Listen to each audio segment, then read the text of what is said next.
I love my mom and sister, but to be honest, they're obsessed with money, status, and image. When I got engaged to my now fiance, my mom immediately hired the hottest event planner in our city.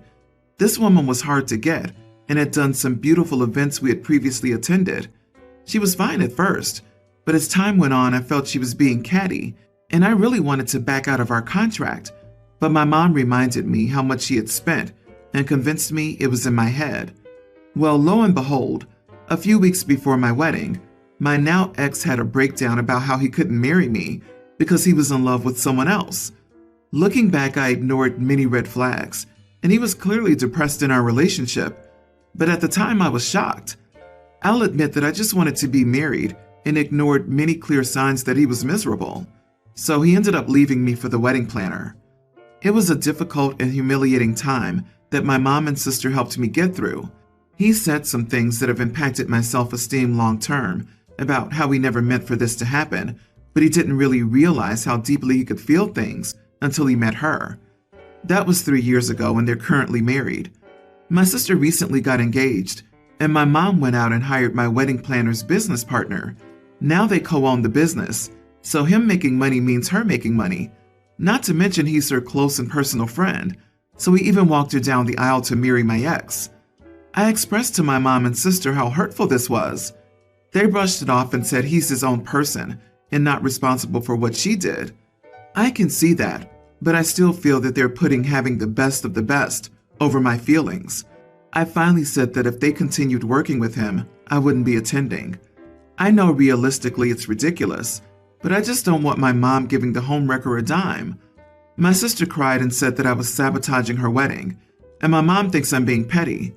So, am I the idiot? Not the idiot. We're talking about wedding planners, not surgeons. Find literally anyone else.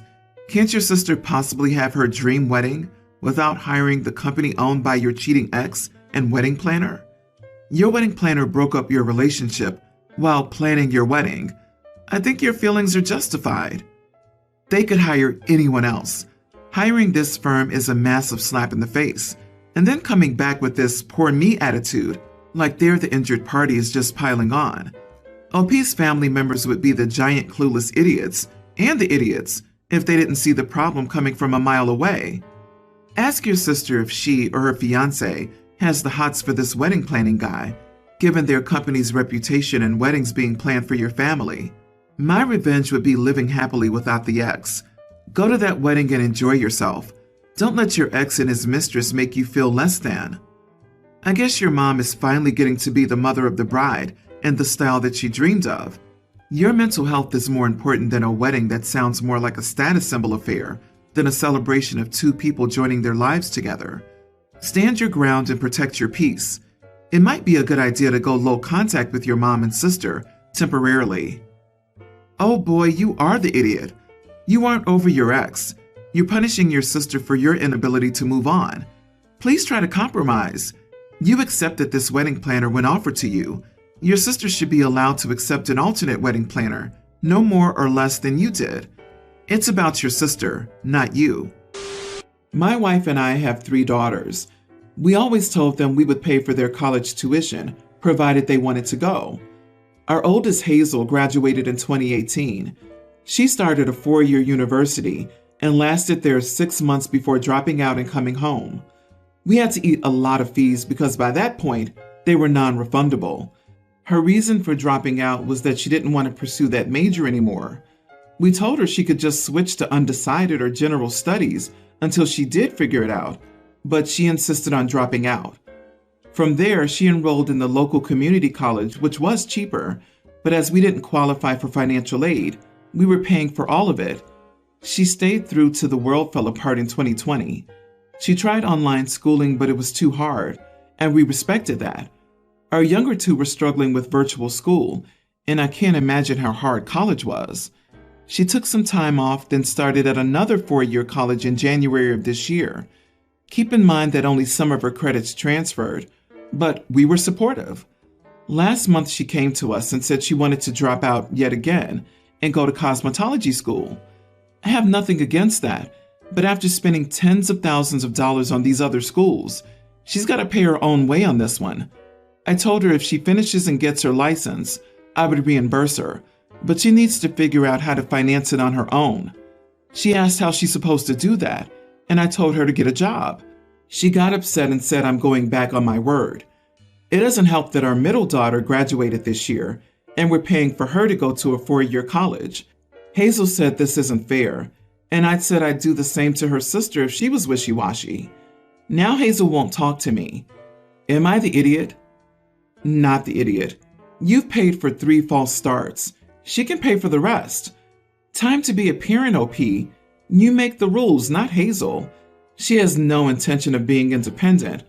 Colleges are full of permanent students who keep switching majors, or like Hazel, drop in and out and stay for years. She's not begging you for money if she's not talking to you. Tough love is tough, but it's still loving, and letting Hazel walk all over you is not love. If you keep entertaining her starting another degree, there's no guarantee she'll even last a year, as her history shows. Better spend it on your second or third daughters. Don't give in to your eldest temper tantrums or silent treatment. She needs to understand money's not to be wasted. Working for it will instill some appreciation for it. I told her to get a job. I'm wondering why she doesn't already have one. I think this may be an everyone's the idiot here situation.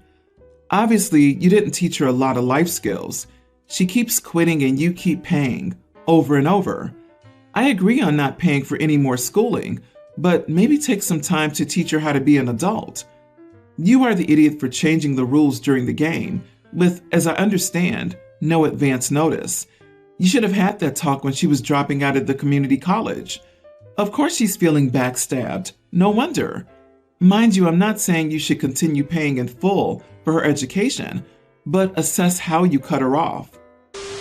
My daughter, nearly adult, has always been a smart girl. She has a huge potential future available for her. She can become one of the greatest data scientists ever. It's a gratifying job for her, especially since technology is the way to go for the future, and our country's expensive. As a computer scientist myself, I've always loved my job. However, she does not want to be one. I've been influencing her since she was 10. She was initially excited, but didn't want to anymore. She took 2 tech classes in grades 9 and 10, and she isn't taking one in 11th or 12th grade. She says she wants to be a psychologist and now wants to have a business major. I don't think it's a right fit for her, the former, because she doesn't have the social skills needed to become a psychologist. She's autistic. Heck, she couldn't even handle her brothers well. How's she supposed to deal with adults with psychological issues? The latter as well because it involves dealing with people that can be immature. Also, she took a business course in grade 10, and she ended up not liking it. So why would she take an entire university program? Yesterday we sat down and looked at potential programs. She picked a few from Bachelor of Commerce programs. I tried pushing her to pick the Bachelor of Computer Science programs. Ultimately, she asked if I would support her no matter what she picked. I laughed and told her not to give me a scare. So it's a no then? She asked. I told her that she could take her highlighter, highlight the programs she's interested in, and we can discuss them. She said that I criticize every program that isn't tech-related. I tried convincing her that the tech field is very rewarding, and she's smart and capable, and then she snapped. She said that she doesn't care if it's a gold mine, and she's capable enough to handle it. She hates the computer tech field, and I've been forcing her to do it for a long time. She says it's her future, not mine, and not everyone wants to be a tech scientist. She asked how I would feel if my father tried to push me to the law field, since it's a rewarding job, despite me having no interest in social sciences. Then she stormed out. At that point, I realized that I may have pushed her too hard. I just want her to have a bright future and no struggles, but I guess I went about it the wrong way. You are the idiot. Aw, sorry your kid doesn't want to be exactly like you. She's her own person. Let your daughter be who she wants to be, not what you want her to be. That sets her up for failure and unhappiness. You don't understand people at all. She's been telling you she doesn't want to do tech for years, so why don't you listen to what she wants? I understand that you like tech, but it's not for everyone. Her taking courses in psychology could help her with her autism. For example, she might improve at reading faces and understanding other people. How can you be so dense? Also, autistic people make great psychologists for other autistic people. I wish I could find one. Neurotypical psychologists keep trying to cure my autism, making me not want to seek out help for my problems. Back off 100%. You've already ruined any chance your daughter will choose the career you pushed. In addition, you're close to ruining every chance of a relationship with your daughter. In my opinion, the relationship may be ruined already. Even if the kid goes into a profession she actually likes, I suspect she will always doubt herself as a result of her mother influencing her from age 10. That amount of time forcing the daughter to doubt herself can't just be shrugged off. Even if she now chooses business or psychology, I worry she'll end up sabotaged by years of OP's BS. It's 10 times harder to succeed when you doubt yourself. From how this sounds, if the daughter has any struggles in a career she enjoys, OP will gloat and say, "I told you so." My partner and I are building a pool in our backyard. We do not have any kids by choice. I have a neighbor whose husband has gone out of town a lot for work. They have 2 kids. We've had small chit-chat here and there, but aren't close. She had noticed we were working with some developers in the backyard and casually asked what it was about and told her we were getting a pool. Then she looked like she saw a ghost and proceeded to explain to me, I've never met her kids, that her teen son has special needs and has a tendency to wander. I don't know exactly what his needs are. I didn't ask, as it's none of my business. She tries her best to keep track of him, but, quote, all I have to do is turn my back for a second, and he's gone in a split second. She said she had to call the police a few times to find him, then proceeded to beg me not to put a pool in the yard because it would be dangerous for her son, and she can't guarantee he won't wander and go into the pool, that despite her best efforts, he still gets out sometimes. I told her we comply with all insurance requirements, building a fence around the pool, putting a tarp on when not in use, etc. She explained that he can unlock the doors and fences, and the pool would be a death trap for him, that he's fast and strong, and once again, it only takes a second, and he's gone. I told her I sympathize with her plight, but she has no right to tell us what we can and cannot have on our own property, and it's her responsibility to make provisions to safeguard her son. Am I the idiot? Not the idiot. If she cannot prevent her son from harming himself on someone else's locked property, she's incapable of caring for her son and needs assistance. This is not your problem. She needs to look into better ways of containing him and not dictating what others do on their own property. I don't agree it's not OP's problem. If that kid gets in there and drowns, it's definitely going to be a problem. I'd recommend a pool alarm. The mom needs to put door alarms on. He's her son and her responsibility. If she needs this amount of accommodation, I worry that she's not providing a safe enough environment for him, period. Most neighborhoods will have cars, garbage trucks, dogs, and wild animals at the least. How's he safe around any of that? It's unreasonable to ask someone to refrain from developing on their own property. You don't have to give up owning a pool because she has a special needs son. That's just ridiculous of her to even ask.